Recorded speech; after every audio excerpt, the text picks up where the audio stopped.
hay algo raro en las palomas. Siempre que almuerzo en una plazoleta grande las veo ahí, picando comida, caminando sin sentido, empujándose entre ellas, como si cada una estuviera en su propio mundo. Y de pronto, sin que nadie les tire comida, sin que nadie haga ruido, sin una señal clara, todas despegan al mismo tiempo. Y eso me empezó a perseguir la cabeza, porque yo me preguntaba, ¿quién carajos tomó realmente la decisión? ¿La primera paloma? ¿La más rápida? ¿La más nerviosa? ¿O ninguna y fue una decisión que tomaron aleatoriamente? Porque parece como si el grupo entero supiera algo al mismo tiempo. Y entonces empecé a notar otra cosa, que entre ellas también hay jerarquías. Cuando uno les tira migajas de comida o cuando uno las ve comiendo algo que alguien les tiró, uno ve que hay unas que comen primero, uno ve que hay otras que desplazan a otras, uno también ve que hay algunas que ocupan el centro. Entonces uno se pregunta, cuando los humanos se toman una foto en grupo, ¿quiénes se ubican en el centro? Cuando es una cena importante, ¿quiénes se ubican en las cabeceras? Cuando es un grupo de palomas, las del centro son las líderes, son las que están en el nivel de jerarquía más alto. Y también hay unas que sobreviven en los bordes, como que cogen los trocitos más pequeños y están viendo a ver qué hay por ahí. Y entonces pensé en algo extraño. Si las palomas no hablan, ¿cómo hacen para entenderse? Porque no tienen discurso, no tienen política, no tienen redes sociales, no tienen líderes diciendo barbaridades y aún así se sincronizan, como si existiera un lenguaje invisible, un lenguaje de movimientos, de ritmo, de dirección, de impulso, incluso de miedo. Y ahí me acordé de los córvidos. Estoy hablando de los cuervos, de las urracas, de esas aves que durante mucho tiempo fueron tratadas como simples animales ruidosos. Y en la película La Pasión de Cristo de Mel Gibson, un cuervo ataca al ladrón malo. Y también hay un escritor norteamericano, Alan Poe, que convirtió a un cuervo en una de las aves más famosas de la literatura.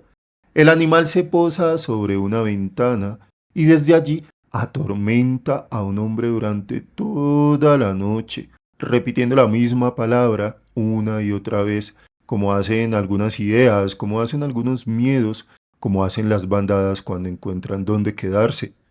Los cuervos aparecen en lugares extraños, aparecen en poemas, aparecen en mitos y hasta aparecen en Rick and Morty. Rick termina haciéndose amigo de unos cuervos y poco a poco empieza a pensar como ellos. Y después está el director de cine norteamericano, el mismo de la película Psicosis, Alfred Hitchcock. Él hizo una película entera sobre aves, se llama Los Cuervos, y lo curioso es que nunca termina de explicarte en la película qué está pasando. Los pájaros llegan, atacan, se reúnen, aparecen cada vez en un mayor número y poco a poco empiezan a ocupar un paisaje.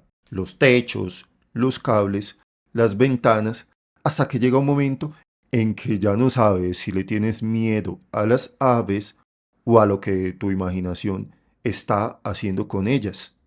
Los cuervos son aves que durante mucho tiempo fueron tratadas como simples animales ruidosos, ¿cierto? Escandalosos. Pero hay libros enteros sobre su inteligencia, sobre su memoria, sobre su capacidad de resolver problemas, de aprender socialmente, de reconocer caras, de engañar, de jugar, de transmitir comportamientos, incluso de guardar duelo.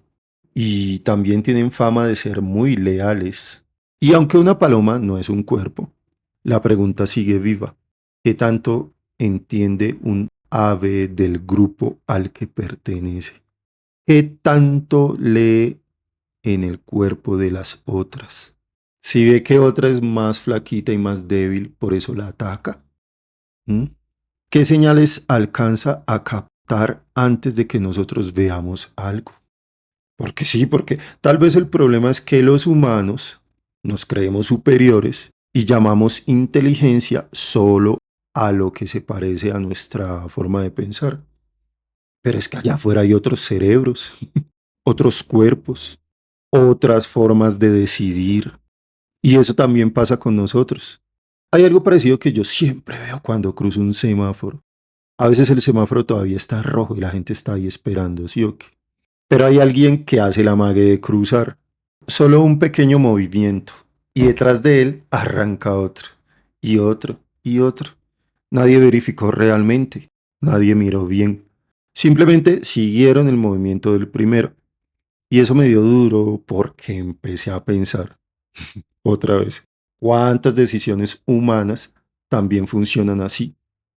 ¿Cuántas veces creemos que decidimos solos, cuando en realidad solo estamos siguiendo una señal social? Y ahí fue cuando todo se me empezó a mezclar. Las palomas, las masas, las sectas, los semáforos. Y me acordé de Guyana, de ese grupo donde un líder terminó llevando a cientos de personas por un camino sin regreso. En Guyana ocurrió algo que todavía cuesta creer. Cientos de personas siguieron a un líder hasta el corazón de la selva. Lo siguieron tan lejos que cuando llegó el momento de cuestionarlo, ya casi nadie sabía cómo hacerlo. Y lo más aterrador no es solamente el líder, es preguntarse cómo un grupo entero termina entregándole su criterio a una figura central. ¿En qué momento la mente colectiva empieza a pesar más que la individual? Porque viendo las palomas, a veces siento que nosotros tampoco estamos tan lejos de funcionar como una bandada. Y después me pasó otra cosa. Estaba esperando a que me pasaran unos productos en un lugar, y mientras esperaba, dos personas subieron unas escaleras, pero las pisadas sonaban distinto. La de una chica era ligera, rápida, alegre, como cuando un niño sube unas escaleras sin pensar demasiado. Pero las del chico que administraba el almacén eran secas, eran las de alguien que camina con cierta seguridad. Y primero pensé, qué forma tan distinta de subir unas escaleras. Pero después entendí algo. El man que subía las escaleras vive cargando cosas. Todo el tiempo le están pidiendo algo. Todo el tiempo tiene presión encima, desgaste físico. Entonces entendí que el cuerpo también acumula historia. El cuerpo también habla. ¿Cuántas veces te han saludado como si no te quisieran dar la mano? Y al pensar en esto me explotó otra pregunta. ¿Y si la inteligencia no vive solamente en la cabeza? De pronto también vive en los cuerpos, en la forma de caminar, en el cansancio, en la manera en la que te saludan y te dan la mano, en la manera como alguien sube unas escaleras. Y entonces empecé a pensar que tal vez los grupos humanos también leen cosas que nadie explica con palabras, tonos, ritmos, gestos, estados de ánimo, miedos, energías, como si el cuerpo también participara en las decisiones colectivas. Y ahí todo volvió de nuevo a las palomas. Porque tal vez la pregunta importante no es quién manda, tal vez la pregunta real es cómo se crea un líder en un grupo que ya estaba buscando a alguien a quien seguir, y cómo un grupo entero aprende a moverse como si compartiera un mismo pensamiento. Pero también hay otra cosa. Si tú eres líder o si alguna vez alguien te sigue, acuérdate de esto. Una bandada no solo necesita al primero que se mueve, también necesita que ese primero no la lleve al vacío, porque liderar no es hacer que otros te sigan. Liderar también es preguntarte hacia dónde estás llevando a los que confiaron en tu movimiento. Y el ejemplo más claro es eso que pasó en Guyana. Entonces a veces parece que el cuerpo empieza a pensar antes que el individuo. Pero cuando alguien despierta, cuando alguien mira bien, cuando alguien se detiene, antes de cruzar un semáforo, también puede salvar a una bandada entera. Soy Joe Armena y esto es Filosofía de la Trata.